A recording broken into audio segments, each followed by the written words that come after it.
Hey, ooh, my voice, man. Hey, what's going on? This is Eric B. Horn with another Ask Eric B live session. I hope everyone is doing well on this Saturday afternoon.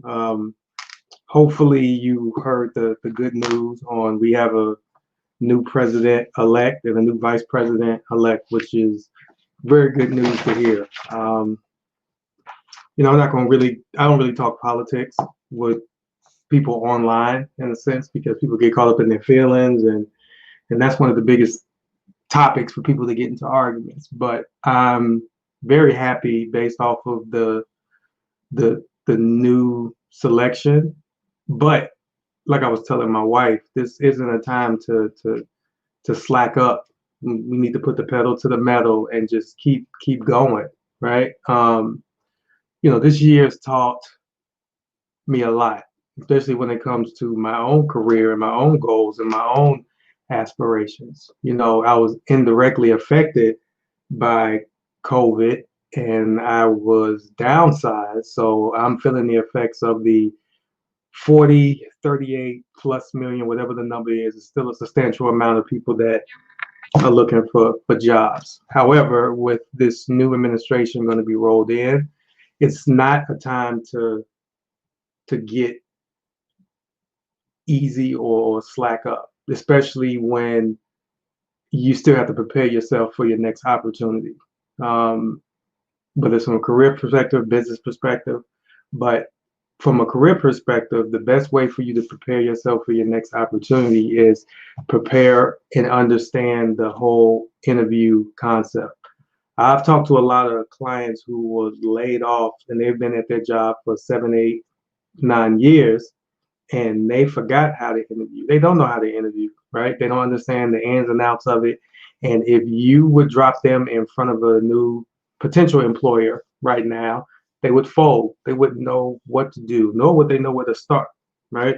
So people understand the concept of a resume and you're submitting your resume and things of that nature, but it's a whole new ball game when you get to the point where you are in front of the potential employer and they start to ask you a lot of questions, right? So what I am going to do today and probably for the next couple of weeks is break down one interview question a live session. And that breakdown is going to give you the ins and outs of the actual question, what it's not meant to do, the strategic plan behind asking the questions, and ultimately how you should answer it. I'll touch on those four topics because a lot of people they suck when it comes to overall interviewing, right? And what I want to do is, since I've gone through the process and I've tripped over a couple of questions, even when I'm the person that's teaching people how to interview, because I thought I was prepared, but then there's always that one question that will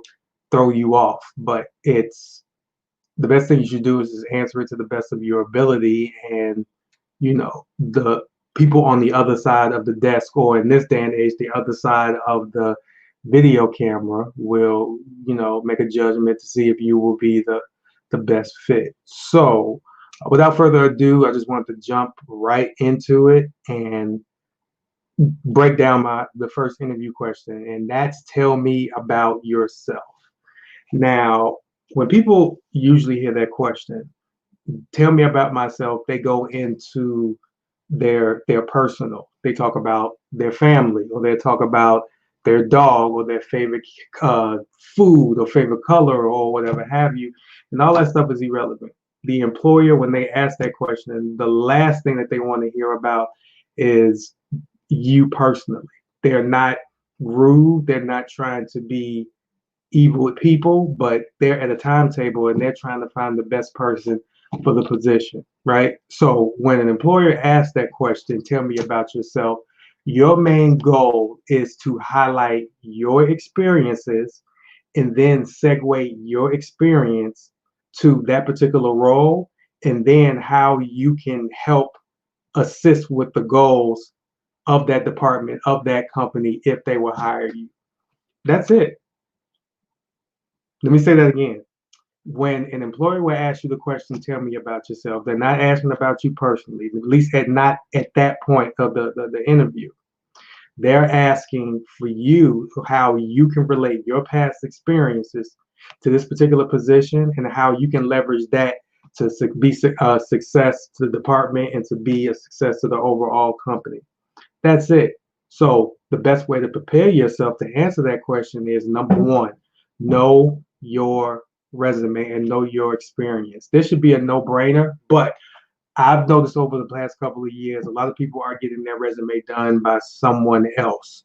And the only time that they look at it is when they have to actually submit a resume to an employer, which is crazy to me. This is your experiences, so you should know it like the back of your hand, but most people don't. So the first thing when you want to explain to an employer about yourself is you go over each and every job that you have on your resume and then pull out the key pieces that you can apply to this new position. If you can't pull out anything that can apply to that new position, then maybe you shouldn't be interviewing for it. I know that's very harsh, but I'd rather be open, honest, and direct because this is about you getting a job and bettering your overall situation. So, based off of your experiences, pick 2 to 3 key points that you can talk about that's specifically related to that position and how you can help with that overall goal of the company and the department. It's very, very easy. A lot of people complicate this by trying to talk about everything, and usually 95% of the stuff that they talk about is not related to the position or the overall company. So what the employer is wonk wonk wonk wonk wonk wonk wonk wonk wonk, as opposed to the key points, thus your experiences and how you relate that to the overall position.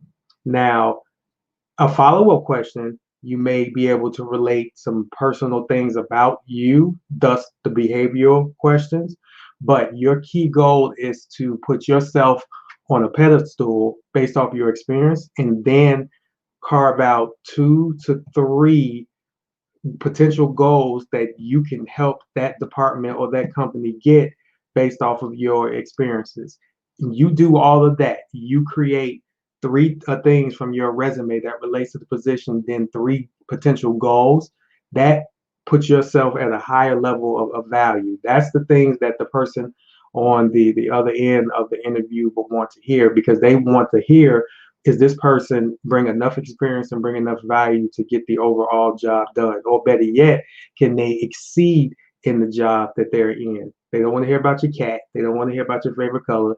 They don't want to hear about your favorite food unless you can strategically tie that in to your experiences and then tie that into the overall goals of the department or the other company. So the mistake that people make is they talk about themselves personally. Or they rehash what's on the resume. Don't rehash what's on the resume because they already know. They've already reviewed the resume a couple of times, and so they know your overall experience and what you've done.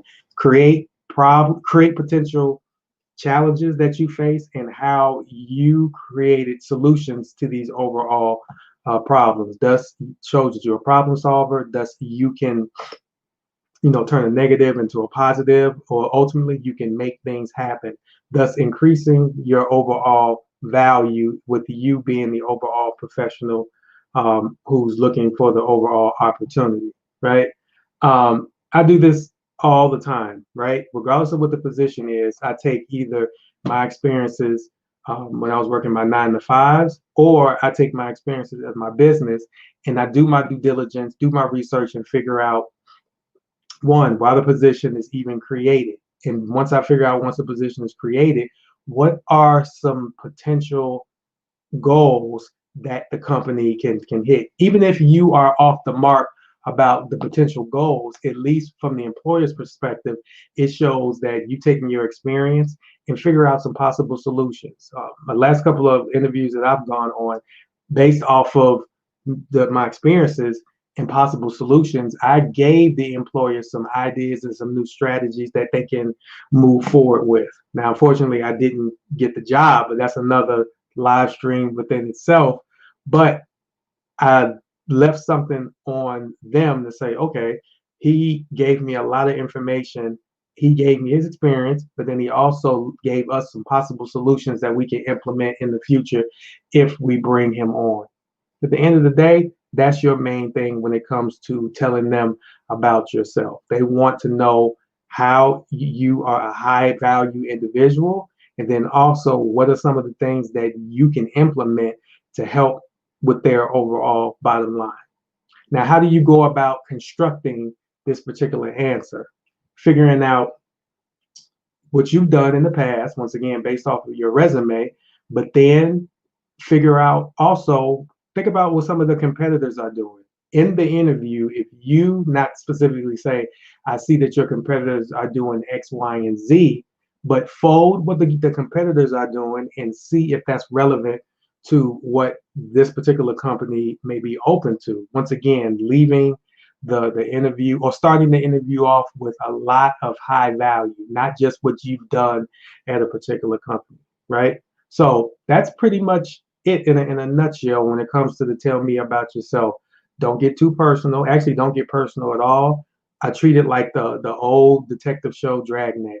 Just the facts, ma'am. Once again, take 2 or 3 things on your resume that's related to the actual position, then point out 2 to 3 things or 2 to 3 solutions that you can help implement to help that department or that company hit their goals. Thus, you start off the interview as a high valued individual, and it puts seeds in their brain to say, okay, instantly this person is coming with a lot of value and coming with a lot of ideas, which can easily be a segue into the next question. You always want to leave, you want to end those particular questions on a relatively high note where it gets to the point where that you've answered that question to the very best of your ability, and it leaves them thinking. If you, every question that you answer, you leave their wheels turning, that may be a good thing in a good way, right? You're not, because you were direct, you were on point, and you were solution based, right? So